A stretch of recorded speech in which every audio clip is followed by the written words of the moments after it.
자, 기도 드리시겠습니다. 우리 한 사람 한 사람을 모두 다 일일이 안수하여 주시는 주님, 힘든 일이 하나 생길 때마다 좌절하는 것이 아니라 주님의 은혜가 한 번 더 더해졌음을 감사함으로 고백합니다. 슬픈 일이 하나 더 생길 때마다 좌절하는 것이 아니라 우리를 만나 주시는 그 사랑에 다시 한 번 더 감사함으로 고백합니다. 아무리 생각해 봐도 주님밖에 없습니다. 감사합니다. 그 보혈의 손으로 친히 안수하여 주셔서 모든 묶임과 절망과 죽음으로부터 우리를 완전하게 자유케 하여 주신 우리 주님 예수 그리스도의 이름으로 기도합니다. 아멘. 자, 오늘은 112라는 말씀으로 주님의 은혜를 함께 나누도록 하시겠습니다. 여러분, 오늘 설교의 제목은 112인데 뜻은 모두 다 빠짐없이 하나하나씩 다, 전부 다 하나씩 다라는 뜻입니다. 근데 이거를 그냥 숫자로 읽어보면 112, 경찰에 신고하는 전화번호입니다. 도둑, 강도를 보았거나 아니면 교통사고가 크게 났을 때 우리는 112 번호를 눌러서 경찰에 신고합니다. 경찰에 신고하는 번호가 112면 소방서에 신고하는 번호는 119입니다. 불났을 때, 응급환자 생겼을 때 우리는 119로 소방서에 신고합니다. 그런데 저는 그 112 신고 전화를 꽤 오랜 시간 동안 들어본 적이 있습니다. 굉장히 급할 때는 제가 직접 그 신고 전화를 받아서 119 소방서입니다, 이렇게 응답을 한 적도 있습니다. 왜냐하면 저는 군대를 의무소방이라는 데로 다녀왔기 때문입니다. 의무소방이 뭐냐면 쉽게 말해서 의무경찰들은 경찰서에서 군 복무를 하듯이 의무소방들은 소방서에서 군 복무를 하는 겁니다. 주요 업무가 소방관 분들이 화재를 진압하러 가거나 응급환자를 구조, 구급 활동하실 때 그 옆에서 보조적인 업무를 해드리는 게 의무소방이었습니다. 그래서 저는 119 신고 전화를 오랜 시간 들어봤습니다. 그러면 정말 별의별 신고 전화가 다 들어옵니다. 어린애들이 전화해서 여보세요, 소방서 불났지롱 매롱, 이런 건 그냥 귀여운 수준입니다. 술 취한 아저씨들이 밤에 전화해서 내가 말이야 막 이렇게 화를 낸다거나 계속 했던 얘기 또 하고 또 전화 걸어서 내가 말이야 근데 당신 왜 전화했어? 자기가 전화 걸어놓고서 왜 전화했어? 막 화를 내는 거, 그런 것도 굉장히 많습니다. 그리고 장난 전화는 아니다 할지라도 많은 일반 시민분들이 실제로 불이 났는데도 신고를 제대로 못 하십니다. 당황을 해서 똑바로 신고를 못 합니다. 여보세요, 소방서죠? 불났어요 와 하고 끊어버립니다. 그럼 어떻게 합니까? 다시 전화해서 불났단 말이에요. 아니 뭐에 어디에 불이 났는지, 뭐 자동차에 불이 났는지 쓰레기통에 불이 났는지 말을 해야 되는데 소방서 저 불났어요, 저 보이네 보여. 보이니까 전화했겠죠. 불 저기 연기 그리고 끊어버립니다. 당황해서 그렇습니다. 또 119 신고 전화를 받다 보면 가끔가다 이런 경우가 있습니다. 우리 엄마 아빠가 부부싸움을 심하게 하다가 엄마가 갑자기 뒷목 잡고 쓰러지더니 바닥에서 컥컥거리면서 숨을 안 쉰다고 빨리 와달라는 겁니다. 그리고 어떨 때는 부부싸움한 당사자, 남편이 신고할 때도 있습니다. 근데 남편이 신고하면 절대 부부싸움 했다는 얘기 안 합니다. 그냥 아내가 쓰러졌다고, 이유를 모르겠다고 합니다. 그래서 가보면 집안이 난장판이 됐고 솔직히 말씀하세요, 이유를 알아야죠. 그럼 그때 가서 사실은 조금 부부싸움 했는데 아내가 갑자기 화를 내더니 아내 잘못이라고 쓰러지더니 숨을 안 쉰다는 겁니다. 정말 가보면 아주머니 한 분이 바닥에서 컥컥컥 하면서 숨을 못 쉬고 계십니다. 그럼 가족들은 더 당황해서 빨리 우리 엄마 살려달라고 그 산소호흡기 갖고 오고 막 인공호흡 좀 해달라고 어떻게 좀 해보라고 그럽니다. 근데 그럴 때, 그리고 부부싸움으로 쓰러져서 숨을 못 쉴 때에는 인공호흡을 하면 큰일 나는 겁니다. 대신에 그럴 땐 어떻게 하냐면 집안에 있는 비닐봉투 큰 거를 가져다가 한 종량제 봉투 정도 되는 걸 가져다가 누워 계신 아주머니 이렇게 얼굴에 확 씌웁니다. 그리고 이 목 부분을 조르는 겁니다. 막 피 한 통을 꽉 이렇게 조르면 큰일 나고 그냥 살짝 조릅니다. 그 봉투 안에 있는 공기만 가지고 숨 쉬도록 살짝 조르는 겁니다. 그러면 또 우리 엄마 숨도 못 쉬는데 이거 119 와가지고 목 조른다고 또 경찰에 신고할 거라 막 그럼. 그래도 그럴 땐 그렇게 해야 되는 게, 그렇게 열을 많이 받고 스트레스를 많이 받아서 쓰러져서 컥컥대는 경우는 대부분 숨을 못 쉬어서 그런 게 아니라 반대로 숨을 너무 많이 쉬어서 그런 겁니다. 들어보셨겠지만 과호흡이라고 해서 스트레스를 받다 보니까 숨을 많이 쉬려고 헉헉대다가 너무 많이 쉬다 보니까 오히려 체내에 산소가 공급이 잘 안 돼서 쓰러져서 컥컥대는 겁니다. 그래서 비닐봉투로 덮어서 호흡을 좀 눌러줘야지, 호흡이 좀 안정될 때까지 참고 기다려줘야지, 그래야 정신이 회복되는 겁니다. 그렇게 해서 아주머니가 잘 회복이 되면 저랑 같이 출동을 하셨던 여성 소방관분은 꼭 그 아저씨를 향해서 꼭 이런 당부를 하셨습니다. 아저씨가 아줌마 속상하겠죠? 보면 다 알아요. 이번에 이렇게 넘어가지 또 한 번 속상하게 하면 아줌마 죽을지도 몰라요. 아저씨, 다시는 아줌마한테 큰 소리 치거나 화내면 아줌마 큰일 나요. 아저씨가 아줌마 말을 잘 들어야지 아줌마가 절대 안 쓰러진다고, 알았죠? 이렇게 또 다른 의미의 응급처치도 해주고 돌아오곤 했습니다. 여러분, 중요한 건 원인이 뭔지를 제대로 알아야 해결이 가능하며 문제가 뭔지 정확히 알아야 조치가 가능하다는 겁니다. 숨을 너무 못 쉬어서 문제가 아니라 숨을 너무 많이 쉬려고 하는 게 문제다. 그걸 알아야지 적절한 응급조치를 할 수 있으며, 더욱 중요하게는 부부끼리 싸우면 안 된다. 부부싸움을 심하게 하면 가정에 숨통이 막힌다. 서로 아끼고 사랑해 줘야지 가정이 평안하다라는 걸 알아야 한다는 것입니다. 바로 오늘 본문에서도 예수님께서는 시몬 베드로의 장모를 비롯한 많은 사람들이 어디가 아픈지, 또 왜 아픈지, 무슨 고민과 슬픔이 있는지를 예수님은 정확히 아셨으며 그들을 온전하게 치유해 주셨던 것입니다. 특히나 많은 사람들에게 안수하여 주심으로써, 그것도 일일이 한 사람도 빼지 않고 전부 다 안수하여 주심으로써 예수님은 놀라운 치유와 은혜를 베풀어 주셨던 것입니다. 그 과정을 통해 그 사람들은 예수님의 은혜를 느끼게 되었으며, 나는 사랑받는 사람이다, 나는 예수님의 은혜와 사랑을 넘치도록 받고 있는 사람이다 라는 은혜와 확신의 체험을 하게 되었던 것입니다. 여러분, 역시나 예수님의 은혜와 예수님의 사랑만이 만병통치약인 것입니다.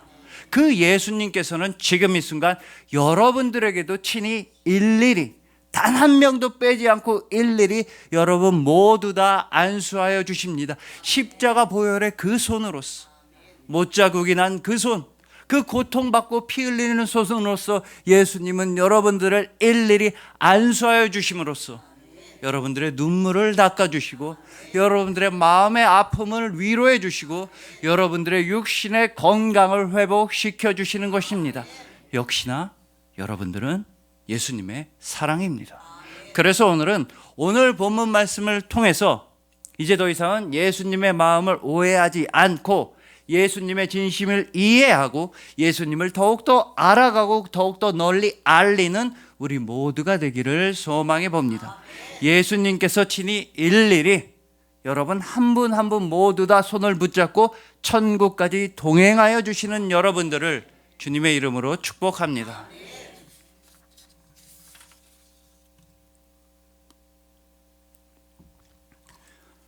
자, 먼저 오늘 본문 38절을 보시면 시몬 베드로의 장모가 매우 심각한 열병을 앓고 있다고 합니다. 이 베드로의 장모가 걸린 열병의 정체에 대해서 어느 신학자분께서는 이런 재밌는 이야기를 하신 적이 있습니다. 아니, 이 장모가 열병에 안 걸릴 수가 있겠냐는 겁니다.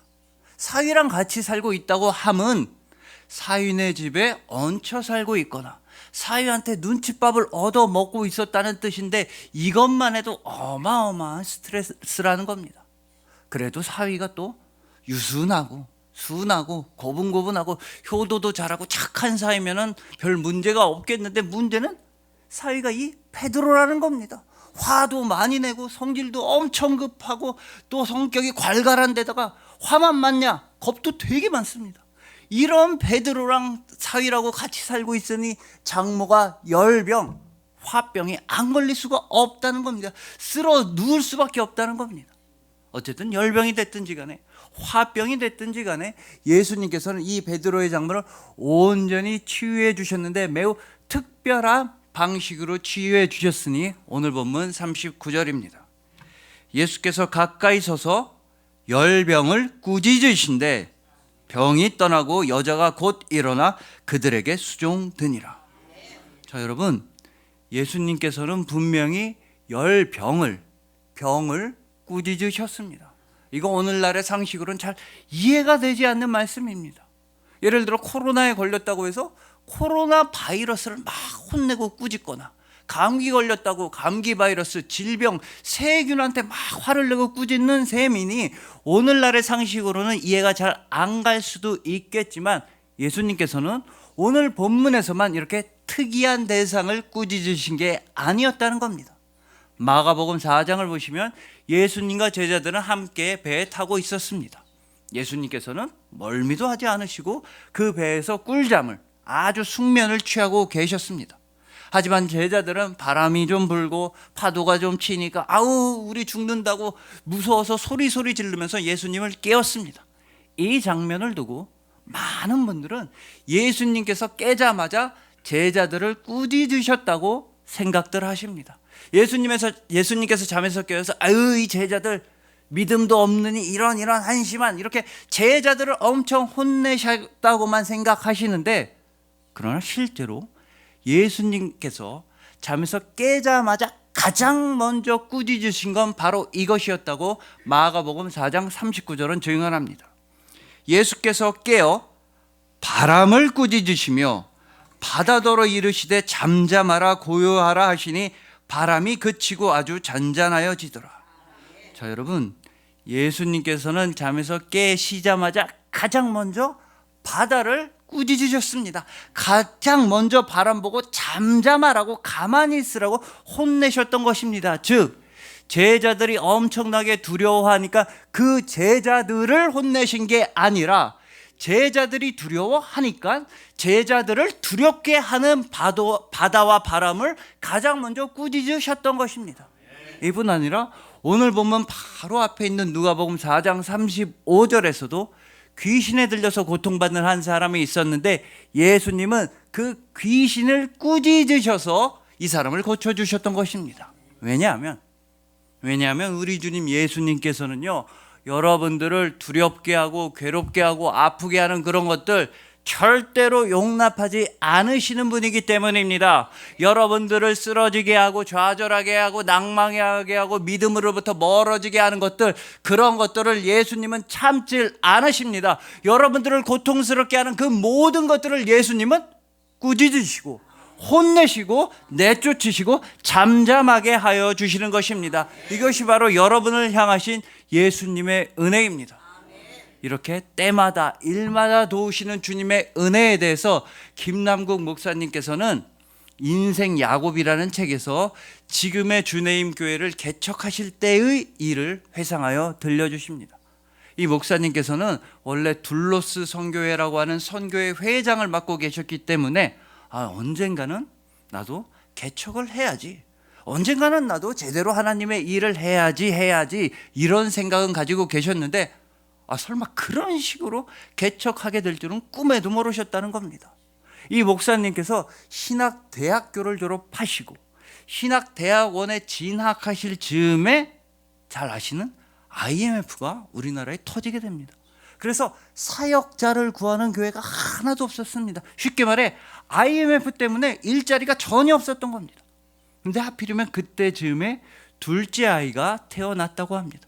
이제 막 아기가 태어났으니까 분유값도 들고 병원도 가야 되는데 집안에 돈 버는 사람이 아무도 없는 겁니다. 돈 한 푼 없이 그냥 가족들 모두가 다 하늘만 바라보면서 입만 벌리고 있는 그런 신세였다고 하십니다. 그때 사모님께서는 이렇게 기도하셨습니다. 하나님, 집에 쌀이 떨어지면 알겠습니다. 금식 기도하라는 뜻으로 알고 금식하겠습니다. 근데 우리는 괜찮으니까 이제 태어난 이 갓난 아기만큼은 밥 좀 먹여주세요 라고 기도하셨다는 겁니다. 그리고 정말로 놀라운 기적이 일어나게 되었습니다. 집에 돈 버는 사람 한 명도 없는데 단 한 끼도 굶지 않고 모든 식사를 먹을 수 있게 된 것입니다. 하나님께서 끼니마다 다 채워주셨던 것입니다. 근데 그렇게 잘 먹다 보니까 목사님은 한편으로 이런 생각이 드셨습니다. 이거 나 너무 놀고 먹는 거 아닌가? 하나님께서 이렇게 끼니마다 은혜로 다 도와주시는데 나 너무 놀고만 있다 안 되겠다. 그래서 사모님한테 이제 교회 개척을 해야겠다, 하나님의 일을 해야겠다라고 말씀드렸더니 사모님은 또 알겠다고 순종하시겠다고 하셨습니다. 그래서 목사님은 간절히 기도하셨습니다. 하나님, 이렇게 놀고 먹을 수는 없으니 교회 개척을 하겠습니다. 근데 어떻게 아무 데도 장소도 없는데 개척합니까? 아주 작은 예배 처소라도 주시면 뜻으로 알고 개척하고 도전하겠습니다. 그리고 하나님은 어떻게 저 혼자 예배를 드립니까? 딱 2명, 성도 딱 2명만 붙여주시면 뜻으로 알고 개척하겠습니다. 이렇게 기도하신 지 겨우 2주 만에 응답이 찾아왔습니다. 당시 충신교회 권사님 한 분이 이런 말씀을 하시는 겁니다. 자기가 어린이집 원장인데 주일에는 그 어린이집을 무료로 사용해도 된다는 겁니다. 즉 예배 처소가 생겼습니다. 그리고 원래 알고 지냈지만 한참 동안 전혀 연락이 없던 청년 2명한테 연달아서 연락이 왔습니다. 혹시 개척하셨느냐고. 지금 함께 예배 드리고 싶은데 마땅한 예배 드릴 곳을 못 찾고 있다는 겁니다. 그렇게 해서 성도 2명이 생겼습니다. 그래서 원래는 계획하지 않았지만, 정말 꿈에도 몰랐지만 정말 맨 땅에 헤딩하듯이 그렇게 어린이집에서 성도 2명과 시작해서 지금의 주 내힘 교회까지 성장하게 되었다고 고백하시는 것입니다. 여러분, 이처럼 하나님께서는 때마다 일마다 여러분을 도우시며 여러분에게 은혜로 채워주십니다.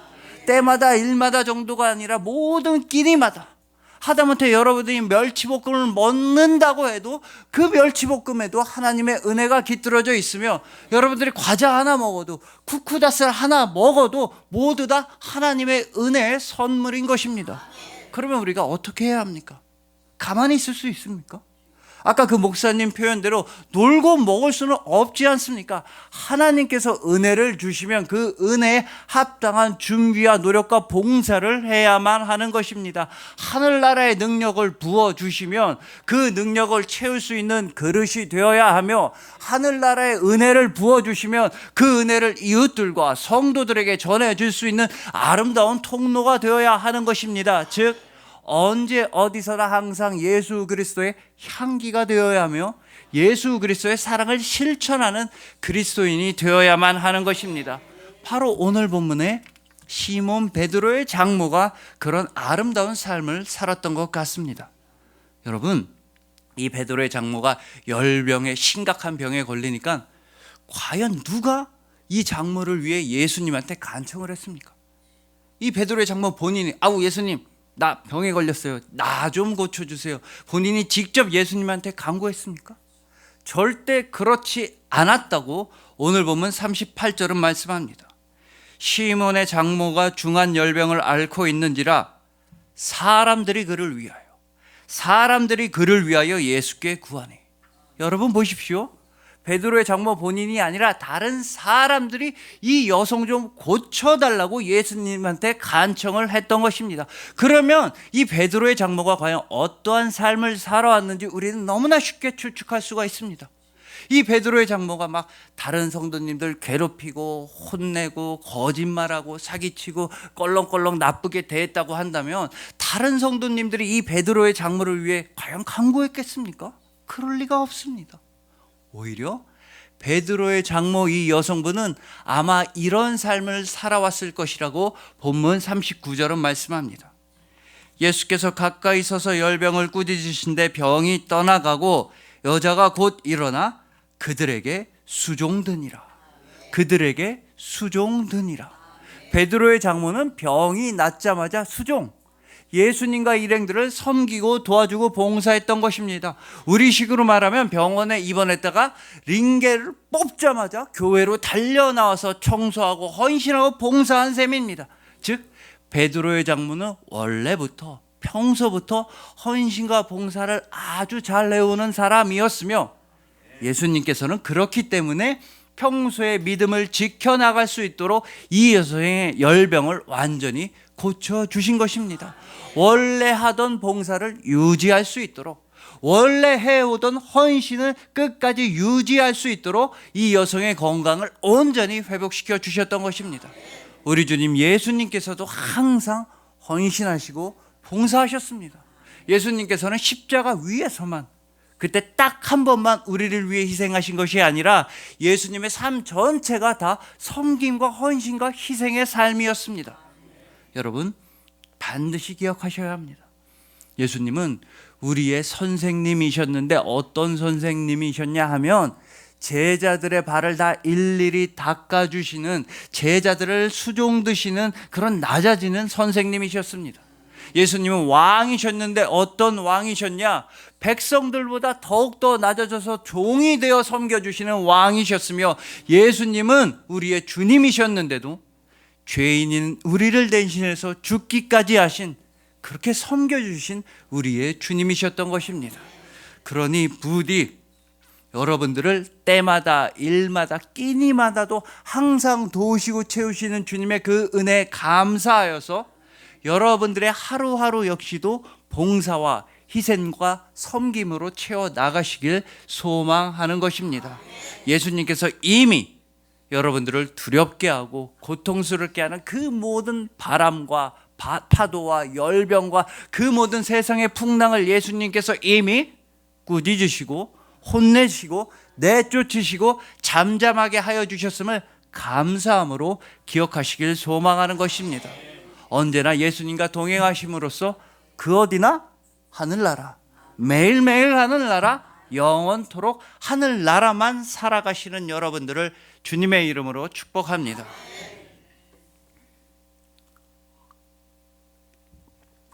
자, 다음으로 오늘 본문 41절을 보시면 예수님께서 귀신들을 쫓아내시니까 이 귀신들은 예수님, 당신은 하나님의 아들입니다, 이렇게 소리를 지르면서 나갔습니다. 그런 소리를 하니까 예수님은 그 귀신들을 더더욱 꾸짖으셨던 겁니다. 근데 여러분, 한편으로 생각해 보시면 이 귀신들이 이런 말을 하는 게 예수님한테는 도움이 되지 않겠습니까? 아니, 그냥 사람도 아니고 귀신들이 예수님 보고 하나님의 아들입니다 이러면 다른 사람들이 그 장면을 보고 와, 저 사람 진짜 하나님의 아들인가 보다, 예수라는 사람 진짜 뭔가 대단한가 보다 이러면서 많은 사람들이 예수님을 믿게 될 것 같기도 하고, 예수님의 사역과 활동도 훨씬 편해질 것 같기도 하고, 하다못해 밥이라도 저 잘 대접받았을 것 같은데 예수님은 귀신들이 그런 말을 하는 걸 꾸짖고 막으셨던 겁니다. 근데 예수님은 귀신들만 꾸짖으신 게 아니라 제자들도 막으신 적이 있습니다. 마태복음 16장을 보시면 예수님은 제자들한테 너희는 과연 나를 누구라고 부르느냐? 라고 물어보셨습니다. 이때 베드로는 주는 그리스도시요 살아계신 하나님의 아들이십니다 라는 너무나 훌륭한 대답을 말했습니다.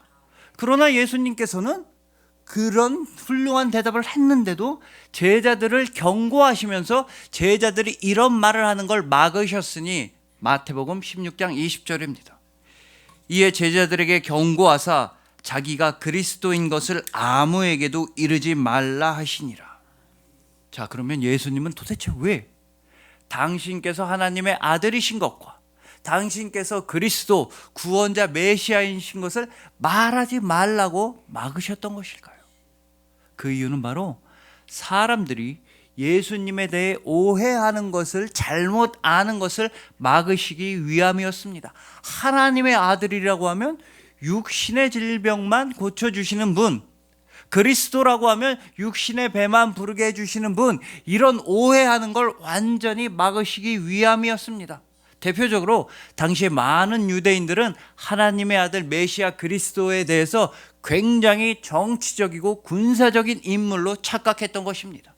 메시아께서, 그리스도께서, 하나님의 아들께서 나타나시면 수많은 군대들을 이끌고 와서 당시 로마 제국을 무찔러 주시겠지, 그리고 왕이 되시겠지, 이렇게 정치적인 왕, 군사적인 왕으로 그리스도에 대해 오해하고 있었기 때문입니다. 실제로 그런 일이 일어나게 됩니다. 요한복음 6장을 보시면 예수님은 오병이어의 놀라운 기적을 베풀어 주셨습니다. 그러자 많은 사람들이 억지로 예수님을 붙잡아다가 억지로 예수님을 자기네들의 임금으로 삼으려고 했던 것입니다. 그 모습을 보고 예수님께서는 26절에서 너희가 나를 임금으로 삼으려고 하는 것은 너희들의 배가 불러서다.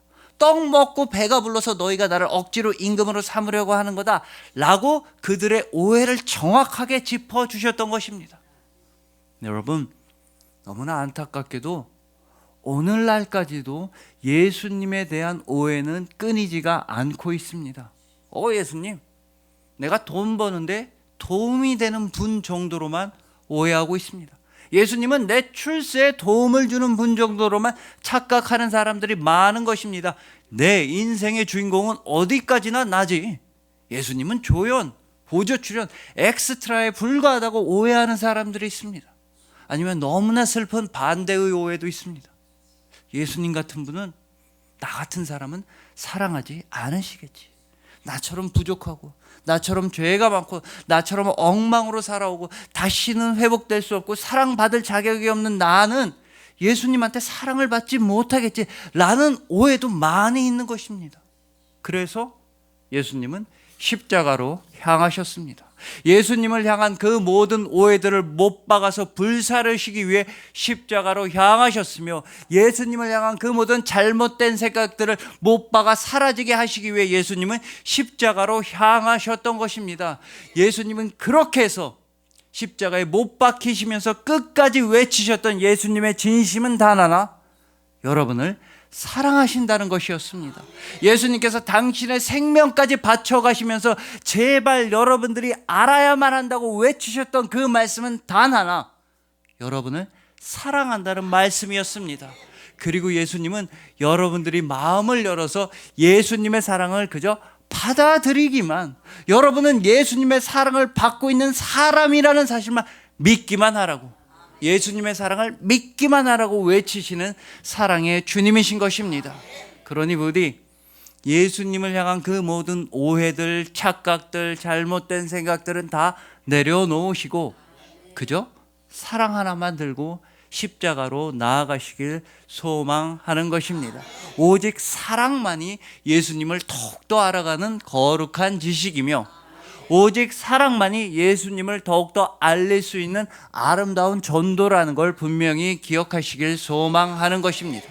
예수님께서 생명을 다 바쳐서 사랑한다고 말씀하여 주시는 여러분들을 주님의 이름으로 축복합니다.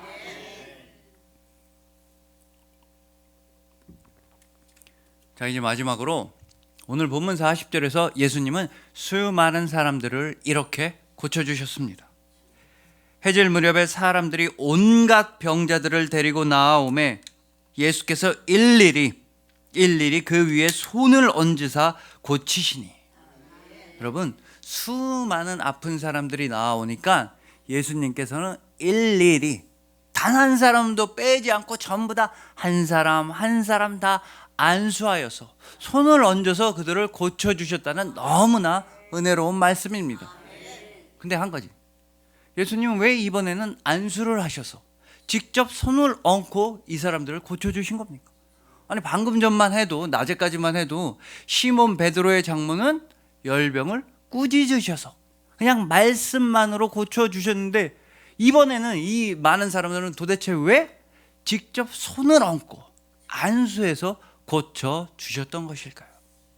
그 이유는 바로 이 사람들에게는 육신의 질병보다 더욱 아프고 힘든 마음의 고통, 영혼의 고통이 있었기 때문입니다.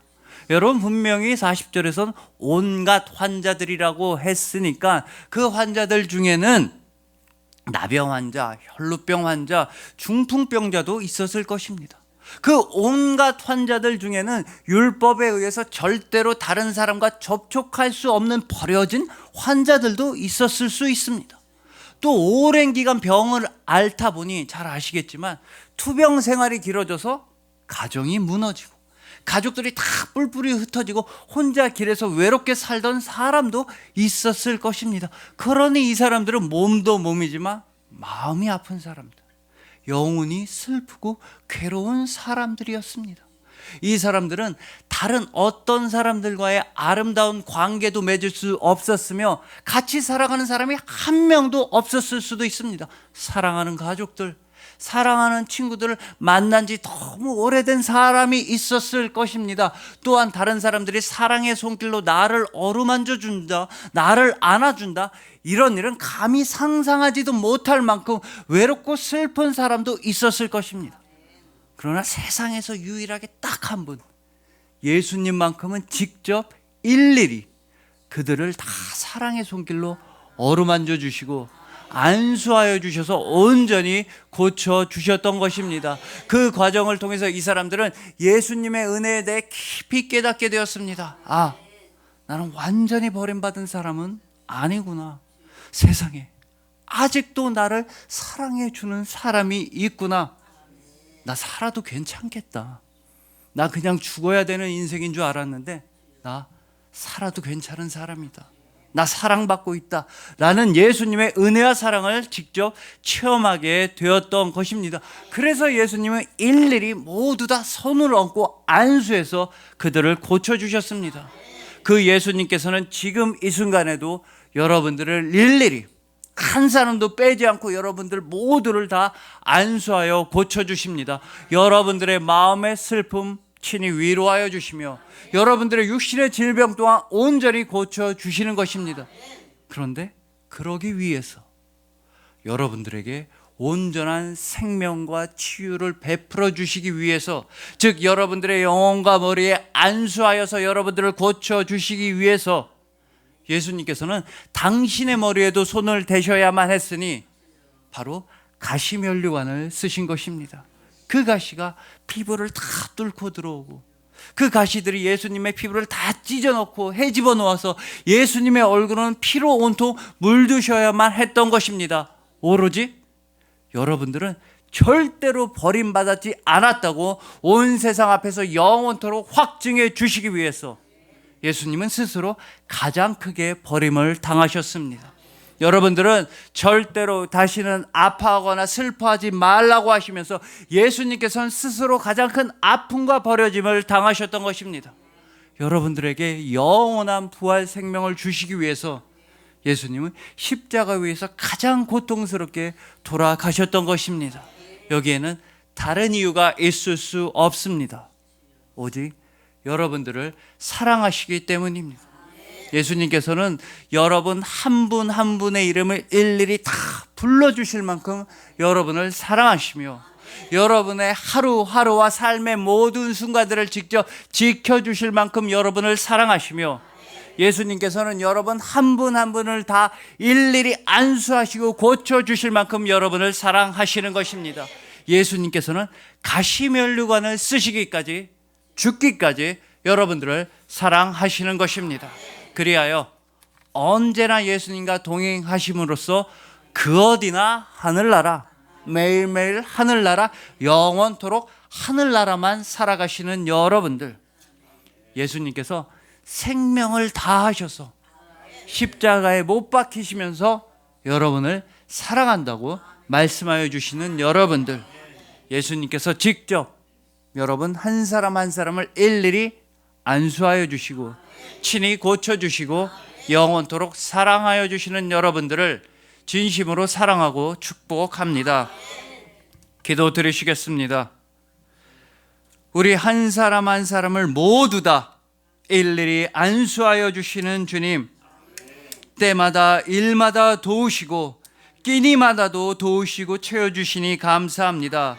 우리를 아프게 하고 두렵게 하는 모든 열병과 파도와 바람과 풍랑을 꾸짖어 주시고 잠잠하게 하여 주시니 감사합니다.